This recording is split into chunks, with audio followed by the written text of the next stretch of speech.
Assalamualaikum warahmatullahi wabarakatuh. Selamat pagi anak-anak. Ibu berharap kalian semua dalam keadaan sehat-sehat dan tetap semangat untuk mengikuti pembelajaran daring dari rumah. Nah, anak-anak Ibu, ketemu lagi dengan Ibu. Perkenalkan, nama Ibu Marini. Di SMP Negeri 14 Binjai, Ibu mengajar mata pelajaran IPA. Namun hari ini Ibu ingin menjelaskan pembahasan AKM Numerasi Sains SMP Negeri 14 Binjai yang kalian kerjakan pada tanggal 28 November 2020. Nah, anak-anak Ibu, untuk lebih jelasnya kita lihat slide berikutnya ya, Nak. Oke, anak-anak Ibu. Ini pembahasan AKM Numerasi Sains SMP Negeri 14 Binjai.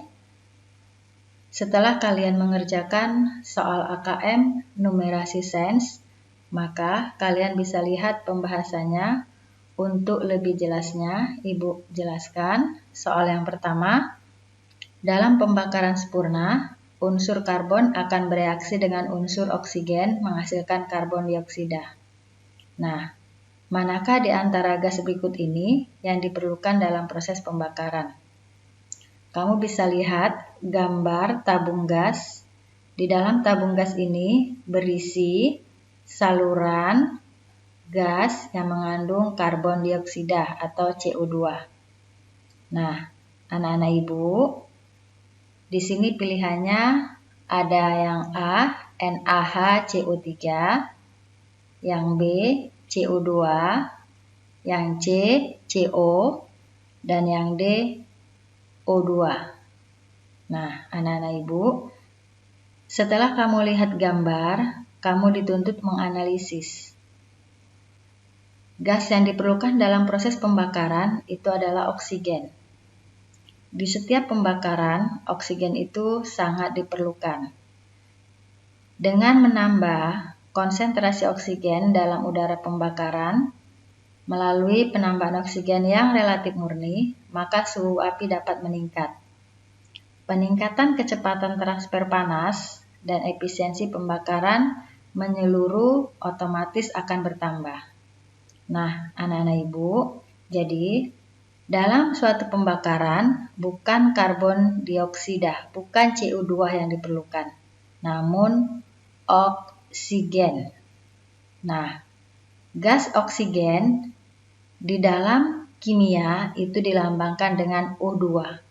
Maka jawaban untuk nomor 1 adalah D. Oke anak-anak Ibu, kita lanjut untuk nomor 2. Untuk nomor 2, Ibu bacakan dulu soalnya. Pada musim kemarau, kita sering mendengar dan melihat berita kebakaran di TV. Petugas pemadam kebakaran selalu menyemprotkan air untuk memadamkan api tersebut. Pertanyaannya, mengapa air dapat memadamkan api?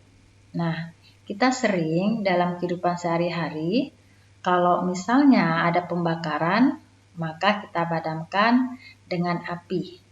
Nah, ini jawaban lebih lengkapnya. Mengapa air dapat memadamkan api? Karena suhu air itu relatif dingin jika dibandingkan dengan suhu benda yang terbakar. Saat disiram, panas yang dibutuhkan untuk menjaga reaksi berantai pembakaran bahan bakar dengan udara makin berkurang.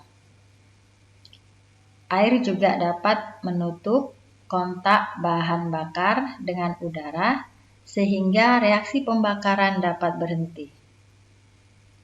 Oke anak-anak Ibu, mudah-mudahan kamu paham ya nak. Sekarang kita lanjut soal yang ketiga. Nah, di sini ada gambar instalasi listrik yang sering kamu lihat di dalam kehidupan sehari-hari. Sekarang Ibu bacakan dulu soalnya. Sekarang Ibu bacakan dulu untuk pengantar soalnya atau deskripsinya. Instalasi listrik di rumah sebaiknya diperiksa secara berkala. Apabila ada kabel rapuh, sambungan atau stop kontak aus atau tidak rapat, segera gantilah dengan yang baru. Pemakaian kabel yang tidak sesuai dengan peruntukannya menyebabkan terbakarnya lapisan pembungkus kabel. Pemasangan instalasi listrik yang kurang tepat dapat menimbulkan korsleting listrik yang akan memicu terjadinya kebakaran. Juga penumpukan steker pada salah satu stop kontak sering menimbulkan percikan api. Jika hal ini diabaikan, besar kemungkinan dapat terjadi kebakaran. Nah, anak-anak ibu, kamu bisa lihat di sini. Ini penumpukan steker pada salah satu stop kontak. Yang hal ini sering menimbulkan percikan api, sehingga memungkinkan terjadi kebakaran yang bisa kamu lihat gambar di atas. Sekarang kita lihat pertanyaannya.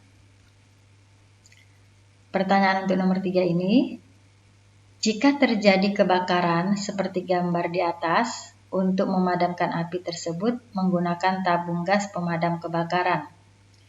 Itu lebih efektif daripada menggunakan air. Mengapa demikian? Nah, anak-anak ibu, di sini jawaban yang A, air dapat berperan sebagai isolator listrik. B, air dapat berperan sebagai konduktor listrik. C, di sini gas, ini penulisannya kurang ya nak. Gas CO2 dalam tabung pemadam jika disemprotkan berbentuk busa. Kemudian yang D, gas CO2 dalam tabung pemadam dapat mengisolasi O2 di udara dengan api. Nah, anak-anak ibu, untuk menjawab soal nomor 3 ini, ya, kita bisa lihat jawabannya di sini.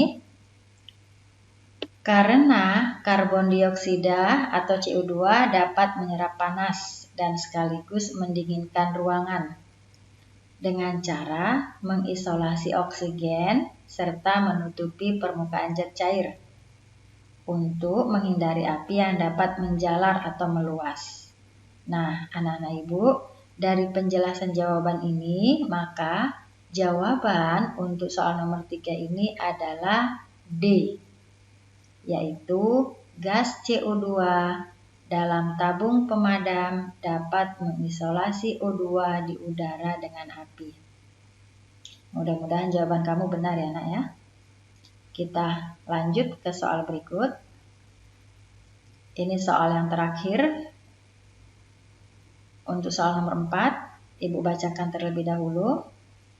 Kebakaran pada penggorengan sering terjadi di Indonesia, khususnya ibu rumah tangga yang ceroboh meninggalkan penggorengan di atas kompor yang masih menyala. Untuk memadamkan api secara darurat, pada peristiwa ini dapat menggunakan tutup panci yang ditutupkan ke wajan tersebut, sehingga api dapat segera dipadamkan.